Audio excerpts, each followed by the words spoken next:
Good afternoon. I'm sorry for the delay in this afternoon's briefing, which has been due to an extended sitting of Tynwald Court. Regrettably, I have to report one further death from coronavirus in the community has been confirmed on the island.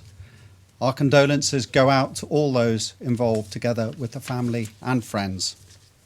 There have now been a total of 16 deaths in the community and 5 in a hospital. Since the last update, there has also been one further confirmed positive test for coronavirus in the Isle of Man. The total number of confirmed cases now stands at 309, with 252 cases presumed recovered. There have been 2,941 concluded tests, 45 people are awaiting results, and 30 people are awaiting tests. Since I last spoke to you, I am pleased to say that we have made significant progress with our support schemes, and thousands of people will now be benefiting from the payment structures that we have put in place. We continue to work to improve these schemes where necessary. We have added more sectors of the economy to the business support scheme and the salary support scheme. We have relaxed the rules for self-employed, and we have now relaxed the rules for wage support to include single employee businesses. These changes mean that we have widened the base of support that was available, we have cleared backlogs, and we have improved our processing times. Over £6.4 million of support has so far been paid out to small businesses and the self-employed through the business support scheme. 2,141 small businesses and individuals have benefited from this £3,000 payment, and by the end of this week, hundreds more will have been processed. We are supporting the wages now of thousands of employees across the island to a maximum of £1,120 per employee per month, keeping jobs open and businesses running. We expect to pay out over £7 million of wage support for March wages. We have already distributed £3.8 million of wage support for this period to 569 businesses with some 4,713 employees, and have a further 405 applications to process this week. The change in eligibility rules for single employee business will now see and mean additional applications being made for wage support, providing a further £5.3 million of wage support over the 3-month period for these businesses and these individuals. The wage support scheme will support our local economy through business payrolls for March, April and May. We are also supporting businesses by deferring the payment of statutory payments. We have deferred £11.8 million of quarterly VAT income. We have deferred £2.4 million of income tax revenue. And all of these actions are helping support businesses and jobs across the community. And for those of you who have fallen outside the business support net, you are turning to Social Security for assistance. Our Social Security payments are running efficiently. We have so far awarded the Manx Earnings Replacement Allowance of £200 per week to 1,667 individuals. We are expecting that the MIRA will pay out much needed support of £4 million over the 12 weeks of the scheme. And as the MIRA is payable 2 weeks in arrears, I can now inform you that the MIRA will provide a further 14 days of payments after a person's return to work, thus allowing for this support to continue whilst they await their first wage. As well as MIRA, Social Security Division has seen increases in other benefits too. 1,400 people are now claiming job seekers allowance. This is an increase of some 250% since mid-February this year, and we continue to receive between 20 to 30 claims per day. Whilst it has taken us some time to get through this huge influx in claims, I am pleased to note that claims are now being processed in approximately 5 working days. As the situation continues to develop, we are now turning our attention as to what will happen when our MIRA and wage support schemes finish. Some of you will of course by then have returned to work and be in a position to earn a wage and will no longer require this support. I recognise though that for many this will not be the case, and depending on how we are able to phase our return to work. Some of you will require ongoing support beyond these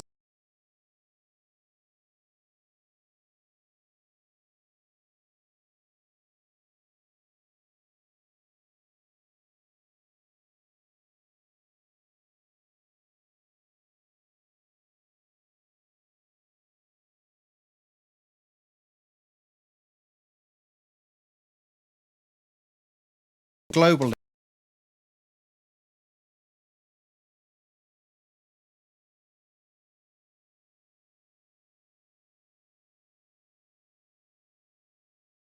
against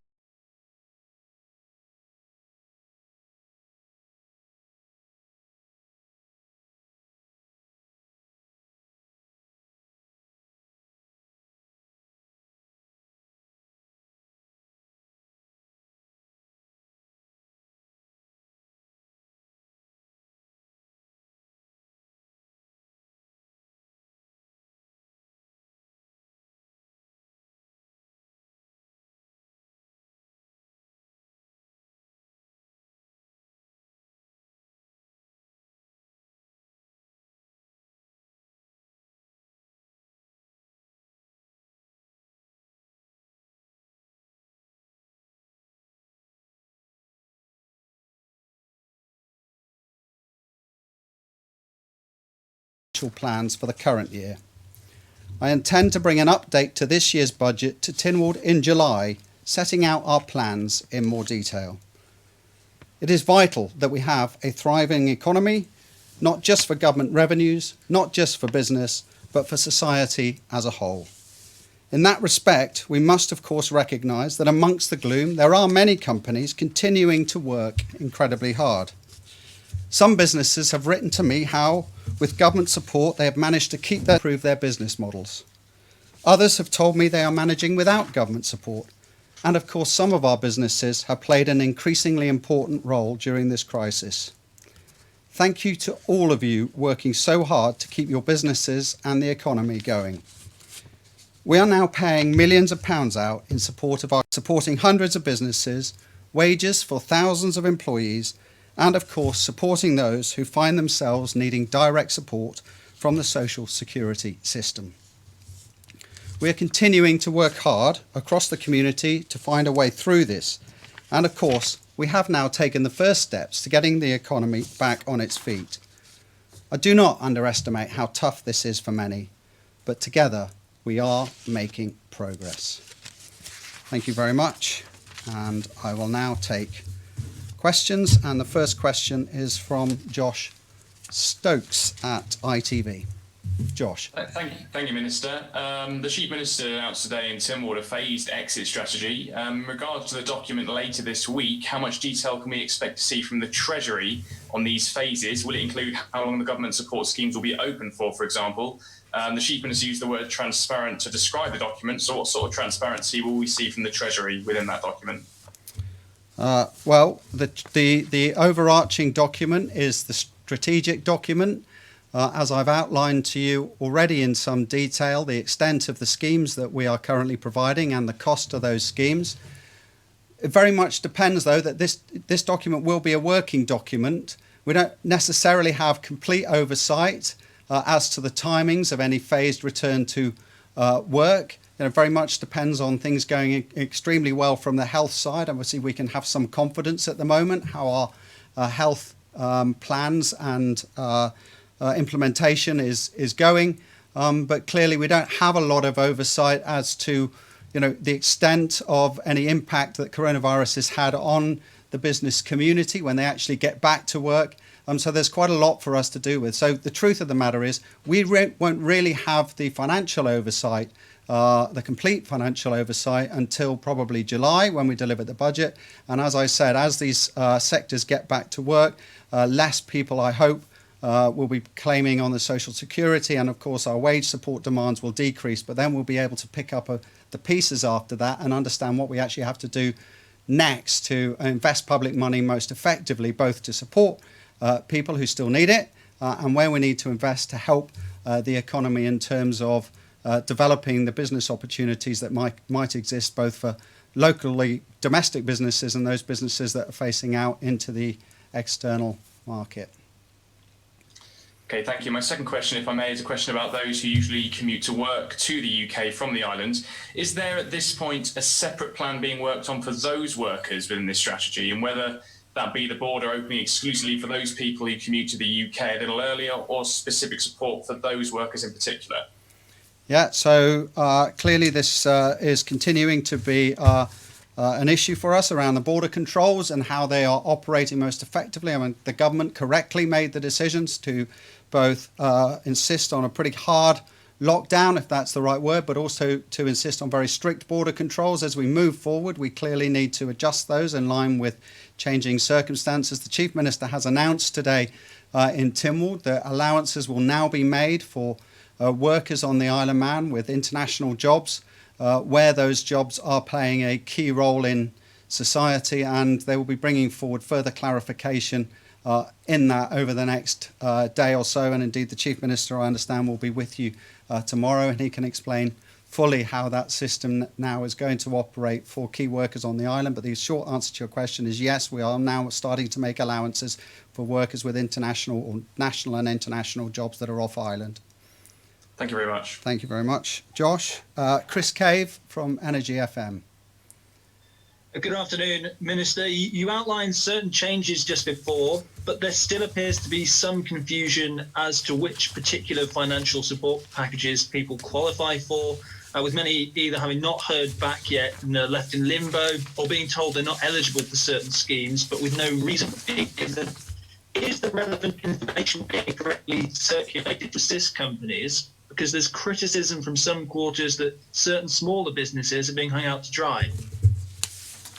Well, I don't know that that's fair at all. I mean, as I've already explained, we are now millions of pounds is reaching out to people across this community, both for small businesses and for employees. As I said, we have taken steps now to improve the schemes. There is a lot out there for businesses. It's not just the direct support that's available. There's also indirect support. We've tried to make that as clear as possible on the websites and through the information that's being provided directly, particularly through the Department for Enterprise. And of course, we do continue to pick up on individual cases and to try and find solutions where, for instance, we find that they're not quite fitting into the parameters that we've set out. But broadly speaking, we have now got over £6 million distributed through the business support scheme. We're expecting £7 million just for March wages alone, now at least, to go out, and indeed is going out. Many of the companies who've put in for the wage support are today and yesterday and the day before receiving their money. Broadly speaking now, the money is getting to the people that it needs to get to enable the economy to keep going and for us to fulfill the obligations and promises that we set out a month or so ago now to provide as much support as we can to keep these jobs open. There are still businesses falling through the cracks of the system, though, aren't there? I read of one business whose owner used up life savings to survive for a month and has now had to fold because of a lack of government support. Well, I can't necessarily speak for every single business or every individual case. Clearly, one would need to examine what exactly has happened in that particular circumstance. As I said, I'm very confident that broadly speaking, we've got the right range of support in place, that we've got the right mechanisms in place, and millions of pounds now is getting out to and reaching thousands of employees across the island via their businesses. They've outlined at least £13 million worth of direct support that is either being processed or has been paid out this week. And in addition to that, I've also outlined at least another £13 million of statutory payments which have been delayed to allow these businesses the breathing space they need to try and cope with the problems they're facing as a result of this pandemic. And the other thing, Chris, is as I've also outlined, as the situation progresses, we now need to start turning our attention to what we need to deliver in the longer term for those areas of the economy where they've got longer term problems. For example, highlighting tourism, hospitality, leisure, and where, for example, they're not necessarily getting back to work as quickly as they would like under the current plans. Okay, my second question, I think this may have been covered earlier, but the salary support scheme, as I understand it, covers March, April and May. Could you provide an update on whether this is likely to be extended beyond then? Yeah, so I have answered that. So as I said, Chris, we're looking at all these schemes and how applicable they are, how well they're working, and of course whether they need to be extended. As I said, there will be certain sectors where we feel that they might need and almost certainly will need additional support. So we do need to decide and determine how that's going to operate going forward. Thank you. Thank you very much. Alex Spell, BBC. Thank you, Mr. Cannon. Before we come to the main two questions I have for you, are you able to confirm that today's community death stemmed from the Abbotswood cluster? Regrettably, yes, it did. Thank you. Moving on, I would like to ask you about this 250 million pounds, I should say, of vindicated borrowing. Is uncharted territory, really, for the Isle of Man to borrow that amount of money. Will work start immediately to eradicate the national debt once the economy is in a more stable position, or will an economy built on this kind of debt become the new normal for the Isle of Man? There's so many permutations to that, Chris, and so many questions to which we just don't have the answers at the moment, that it's almost impossible for me to try and give you a sense of direction at the moment, other than the fact that we are acting prudently to ensure that we have sensible financial resources to deal with this pandemic by seeking or going to seek Tynwald's permission to have £250 million worth of borrowing available to us in the short to medium term. And how we move forward from that very much depends on the picture that we get when we get to July, which I think would be a sensible time frame to be able to digest how many people have been managed successfully to get back to work, how successful those sectors that are back to work are performing, where the gaps are in terms of our economic performance, also what we need to focus on now as an island going forward from an economic strategy, both in the short to medium term and the longer term. So it's entirely feasible that £250 million, which is there as a prudent measure, becomes more substantial and or is being prepared to be used in a more focused and appropriate way. Certainly, if we are going to borrow on the island, and there are lots of indications to suggest that we may need to do so now as a result of this pandemic to support jobs, support the economy, and find a way forward, and also to build on opportunities that we see going forward. That we do so with purpose rather than just borrowing to support cash flow. So there's a long way to go with this over the next few weeks and few months, and I'll be in a much clearer position to bring forward what the financial plans are for the island, probably, as I said, in July, once we've had an opportunity to both understand the current position, how the phasing of the return to work has gone, and what we're left with in terms of the aftershocks. Thank you. You say we'll have a clearer picture in regards to that borrowing by July. Your answer to this question may be similar. It's an issue which hasn't been visited since the end of the last administration, I believe. I might be wrong on that. But is this government now considering the issue of government bonds to support its current level of spending? Well, again, I don't want to make statements of fact before we are entirely ready, but suffice to say that we will be considering our options when it comes to assessing what needs what we will need to support the economy in the best way going forward, and in the most sustainable way, I would suggest, for the future. Clearly, we don't want to be borrowing to the levels that would cause us problems in the future, but there is strong arguments at the moment, as it currently stands, that some form of borrowing will be needed, and probably now is a good time to do that rather than try and cash in on our substantial reserves, which are still there, I might add. But the only reason why we don't want to start effectively cashing those reserves in is because a lot of the markets, international markets, the UK market, are significantly undervalued at the moment, and to do so would not be in the best interests of realising the true value of those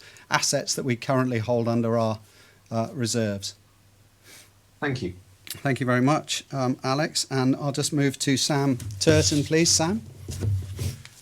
Good evening, Mr. Cannon. I just wonder if we could start with the UK. These small businesses have been told the government will now offer a 100% guarantee for loans. Is that something that was being looked at here? Well, we already have a loan guarantee scheme, Sam. We have £60 million of loans that we are supporting through the banks on the Isle of Man. The government is underwriting 80% of that, of those loans. So that money is already there. I haven't got the latest up-to-date figures for you, but I do understand that it is now starting to be accessed by various businesses, and probably within the next few weeks I'll be able to give you a better indication of how much support has gone out through those through that up to £60 million of loan, of which we're underwriting 80%. So that was more my point. In the UK yesterday, the Chancellor agreed that small businesses will be able to have a 100% guarantee. I meant more, was that something that has been looked at for smaller companies on the island?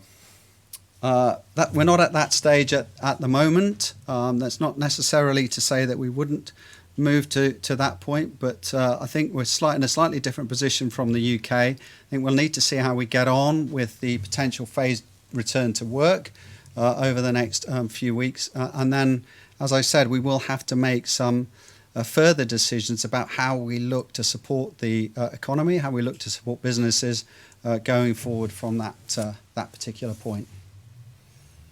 And just secondly then, with a revised budget coming forward in July, I know it's very early to say, but is it looking, could we potentially be looking at increases in national insurance and tax, or are we more likely to see a reduction in spending on capital projects? Yeah, again, I mean, we're going to look at a whole raft of options. Part of the issue that we're dealing with is just, as I've said probably multiple times now, Sam, in these various press conferences, is surely is just the lack of understanding of the depth of this crisis and the impact that we are expecting both on government revenues and on government expenditure. I think that we will be looking at a wide range of options. We clearly need to understand more broadly what our overall strategy is going forward, and we need to try and focus to ensure that we are undertaking the best actions to sustain the island going forward. It doesn't necessarily compute to the most efficient position for government to have possibly a recession on its hands and to cut government spending at the same time. That may actually just prove to make the situation worse. But there's a lot of work we need to do beforehand. That work is now underway. It will take some weeks. And I think it is realistic of me to say to you and the public, it'll probably be July before we're in a realistic position at the moment to come forward and give proper clarity and oversight as to what type of actions may be necessary. But government will play a really key role in sustaining us going forward. There's a lot of actions that we can potentially take, some of which you've alluded to, positive actions I might suggest, that will help keep people in work and keep driving the economy forward. Thank you. Thank you very much, Sam. So we move on to Amanda at Jeff the Mongoose. Hi, Amanda. Thank you, Minister. We've previously asked about our private financial sector and whether or not it could assist the government in these difficult times. Has there been any movement in using their expertise in modelling, analysis or guidance to aid the government in this response? Well, I can tell you that the private sector has from time to time been involved in some of the actions that government has undertaken quick actions to support the health service. We have undertaken our own professional modelling. I think it was Dr. Wright who was here giving the press conference a few days ago, in which he clearly explained the modelling. So as far as the modelling goes, I'm not aware that the private sector per se has been involved directly in that process, and in fact, I'm very confident that those involved with the health service and GTS who've put together that modelling have done so on a fully knowledgeable basis. Sorry, I was referring more to the economic forecasting there rather than the health service. Sorry. Well, we have our own economics department. I mean, clearly we're always interacting with businesses, primarily through the Department for Enterprise, but of course as the Treasury Department as well. We speak with both the Chamber and business representatives to understand what is happening in their particular sectors. The Chamber is running a survey at the moment. It's a fairly broad survey. It's probably going to be a few weeks before we get the latest statistics through from a full economic perspective to, as I said, really understand what the impact is. But yes, absolutely, we'll be working very, very closely with business as we go forward, both to get a proper understanding of where the issues and problems lie, understand what the opportunities may be for those businesses, where perhaps they can change their business models, and we'll look to support a range of initiatives to both support them and, of course, to react to the issues that they're highlighting. Thank you very much, Minister. And secondly, wealthy entrepreneurs are facing backlash for requesting help from the government in the UK. Is the Treasury dealing with any similar scenarios in the island, such as a high net worth business owners with personal wealth seeking government support alongside smaller, less wealthy businesses? And is this a problem for the government? Well, it's not a problem that I'm aware of. We have designed the schemes in such a way so that we are providing support to the sectors that we believe have been most effective. As you know, we've extended those schemes over the last 4 weeks and even up to today, when I'm announcing that we'll be including single employee businesses. I don't have any issues with the individuals who've been claiming those schemes. It's pretty much within our projections of what we expected. And indeed, I'm very conscious that there are probably multiple examples across the community where businesses owned by wealthy individuals are continuing to support their employees through this period. So I don't think there's an issue, certainly that I'm aware of at the moment, Amanda. Thank you very much. Thank you. Tim Glover, Manx Radio. Faster my Minister. We've recorded an interview today, and I know you're not going to comment on an individual case, but he's self-employed, a man and van provider, does removals, tip runs, etc. He's applied for MIRA and the 3,000 grant, left umpteen voicemails, but yet to receive a reply or any help. And after 36 days of eating into his own savings, he's run out of money. Do you accept that many businesses have not had the timely help that they needed and have folded as a result? No, I don't accept that, Tim. I accept there have been a few delays to this process. I did want to make it absolutely clear at the beginning that we would do our very best for the whole community, but we couldn't guarantee to save every job and every business. Clearly, from what you say, and I don't know the circumstances. I don't know what evidence there is or what the position is with this particular business. But clearly, obviously, it's disappointing if they haven't been responded to. As I said to you, over 2,144 plus businesses now have received the business support scheme. There are hundreds being paid out this week. And clearly, once again, if there is an individual case, of which I know the department and officers have picked up on many, then we're very happy to look at it. But as it stands, I would suggest that actually, broadly speaking, we're now getting millions of pounds out to the community, millions of pounds out to businesses to support their employees with the wage support scheme, and millions of pounds, £6 million plus, gone to these mostly small businesses and the self-employed.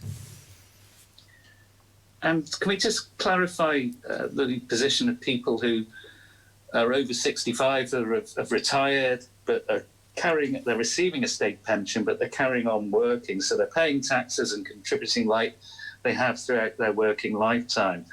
They haven't been able to get any aid at all. Is the scheme being extended to over 65s? Well, that depends which scheme you're talking about, Tim. As far as I'm aware, that anybody who is employed by a business can obtain the salary support, so there are no restrictions there. I am aware that with the Social Security, the MIRA benefit, there are restrictions around those who are over retirement age, but that does not mean to say that those over retirement age could not access Social Security if their income falls below certain levels. So it does depend on the circumstances, but it is an issue in terms of more broadly around the business support scheme, if that's the one that you're particularly concerned with, where we are looking into it.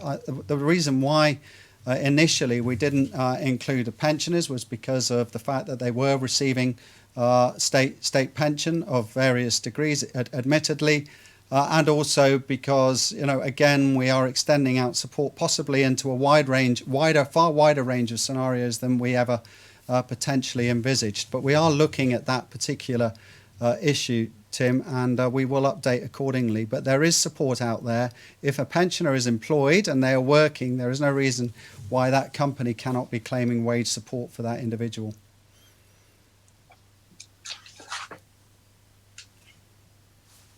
And 3FM, Rob Pritchard. Good afternoon, Minister. Yeah. With the Chief Minister outlining the six-phase plan today, one thing he was clear about in the last time he appeared before the media was that he couldn't give specific dates on when these phases would be coming in, given the situation. With that in mind, that there are no specific dates and deadlines to work towards, I'm just interested to know how then you're able to plan ahead. Well, we do. I mean, as the Chief Minister said, the government will be publishing its strategy. Yes, dates and deadlines are difficult sometimes in these circumstances because none of us really know, what we're dealing with. This is all new to us. There is no playbook that says coronavirus on it. But broadly speaking, we've achieved a lot of the objectives that we set out to do when we decided we were going to come in really hard to suppress this virus on the island. Obviously, we've had a case today. That's early days yet. I don't know a huge amount about that case. And clearly, we don't want to move too quickly to expose the island to any undue or significant risk. So I think what we've said is that actually there is a view that once we get a phase through the door, once we start getting people back to work, that we should wait at least 8 to 10 days before we start making decisions about the next phase. So I think we've mapped out the phases. The timing of those phases and how they happen is a little bit up in the air. All being good with where we are today, I would expect us at some point next week to start discussing what the next phase of return would look like and how that would compare to the strategy document. And I think it's important to say that in all this, when the Chief Minister and government publishes the strategy document, it is a working document and it's not set necessarily in stone. And of course, as the Council of Ministers, as a government, as a community, we're having to react at the moment almost on a daily basis to the situation, which at times is unknown, as it is unknown on the financial side. It's also to a degree unknown on the health side. What I can say is we are fully prepared now to tackle an outbreak, and therefore we must weigh up our preparedness in that respect versus the risks that we are looking at as we seek to move forward to try and bring some normality to people's lives and also to get the economy moving as well. Thank you. My second question, you've mentioned that you're aiming to bring another budget in July. How has it been calculated that July is the correct time to bring this forward? I think that is as good an estimate of the time that it's going to take for us to get full clarity on the extent of the support that's being paid out. We set that out for initial 3-month, 12-week period. So, for example, the wage support will happen over March, April, May. To extent MIRA will continue through into June. Clearly then, at or about that type of timing, we'll have a much better understanding of how many people are back in work, how successful they are being employed, what the economy more broadly looks like, and what the overall impact on government finances has been. So whether it's a full budget or whether it's an interim budget statement, an update, is yet to be decided because of the lack of clarity that we've got. But it seems a sensible forecast for me to be able to confirm to the public and to Tynwald that will be the timing that I would expect to bring forward something more positive and something more substantial. Thank you very much. Simon Richardson. Good evening, Mr. Cannon. Good evening. 2 questions. Firstly, in the recent Chamber of Commerce study into the impacts of COVID-19 on local businesses, I think they canvassed around 372 businesses from a pretty broad cross-section. Now, in terms of business continuity, they concluded that with the right government support, 74% of those that responded expected their businesses to remain viable. That, of course, means that 26 didn't. Now, is that sort of figure in line with your government estimates at the moment? I don't think we set out with an estimate as to how many businesses would not get through this. What we have set out to do is to provide as much support as we possibly can, accepting that in some cases it may not be enough, depending on the state and structure of that business and potentially its customer base. Nobody wants to see businesses fail, Simon, in these circumstances. We absolutely recognise that we must do everything we reasonably can, but also we have to take a view on the overall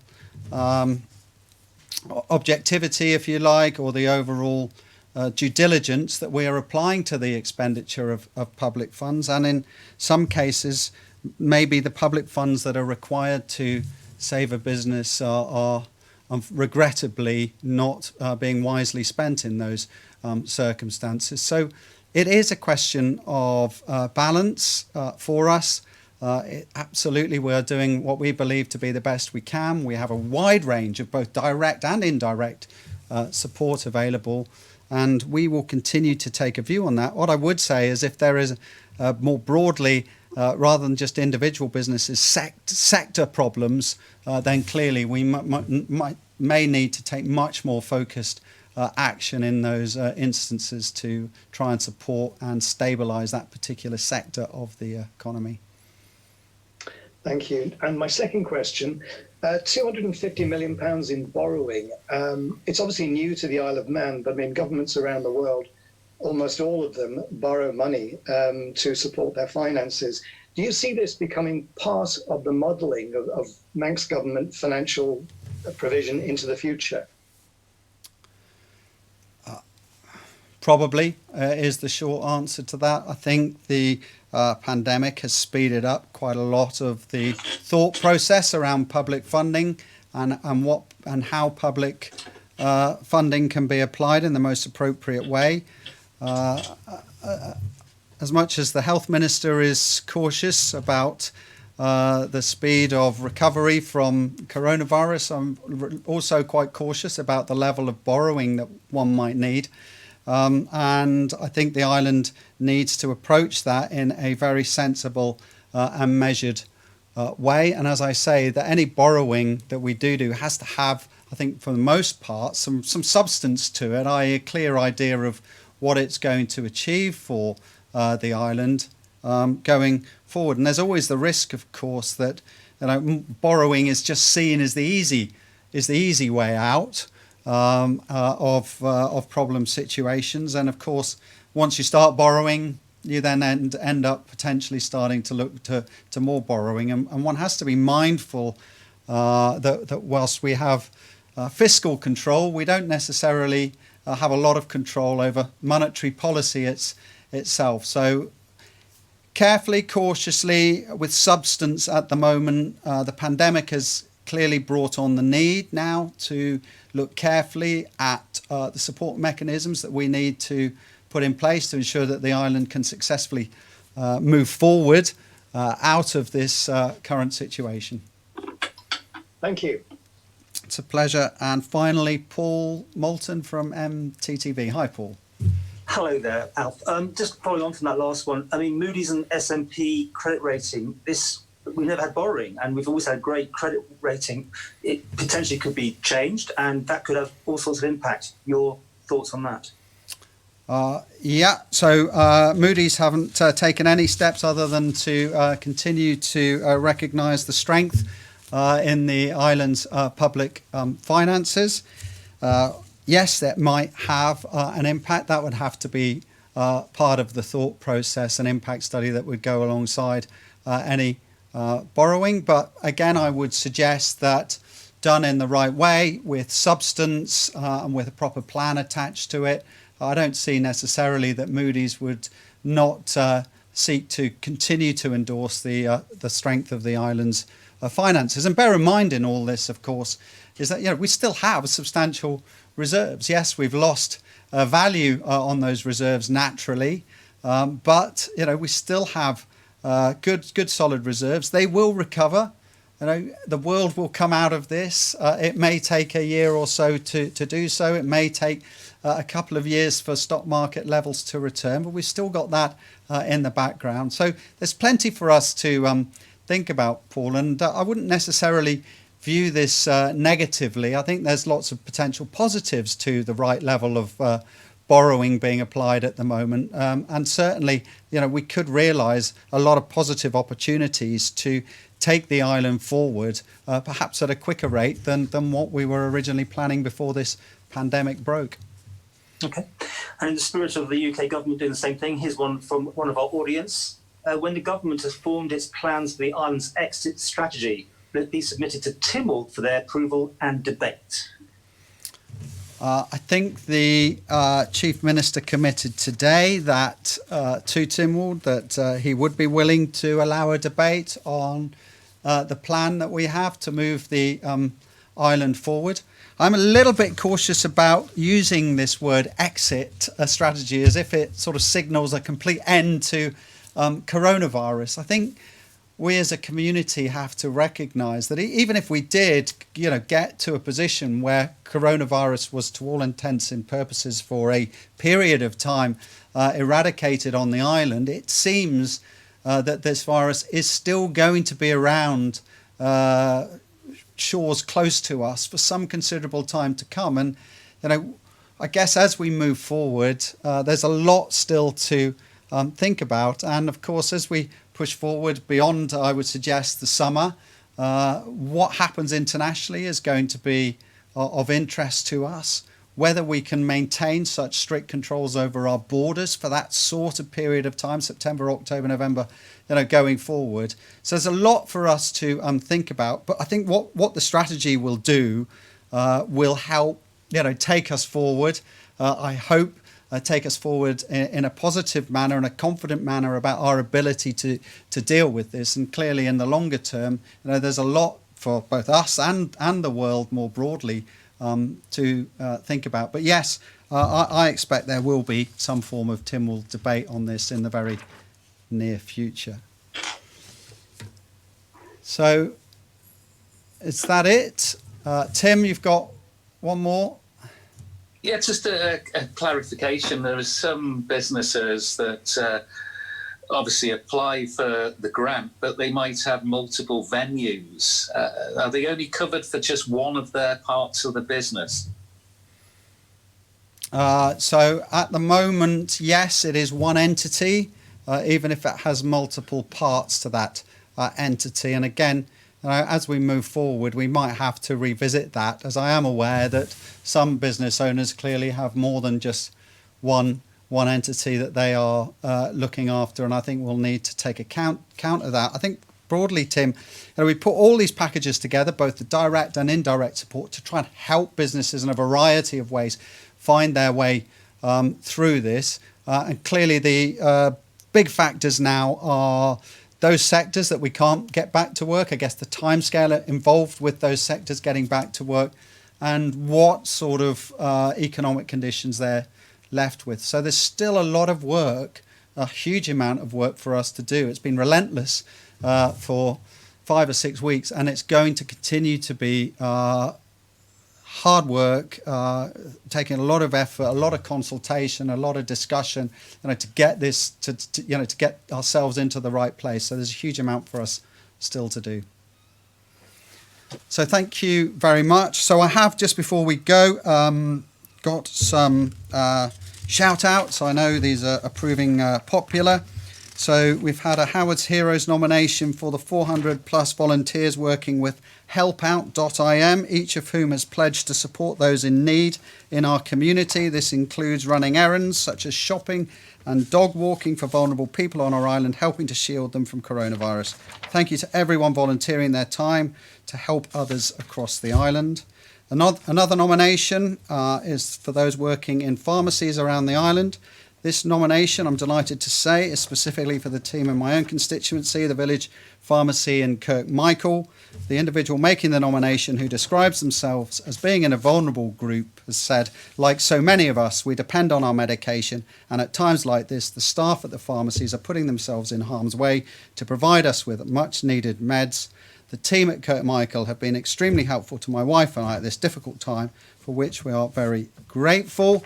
I'd like to also mention the Steam Packet crew, who are also working in extreme conditions, carrying out their duties. And finally for today, we have received a nomination for Tracy Nicol-Clark. Tracy has been doing a fantastic job raising money and buying care packages for our health and care professionals. The bags include items for personal care such as hand creams and soaps, which Tracy is delivering herself. So thank you very much, Tracy, and thank you to everybody. And please have a good evening. Thank you.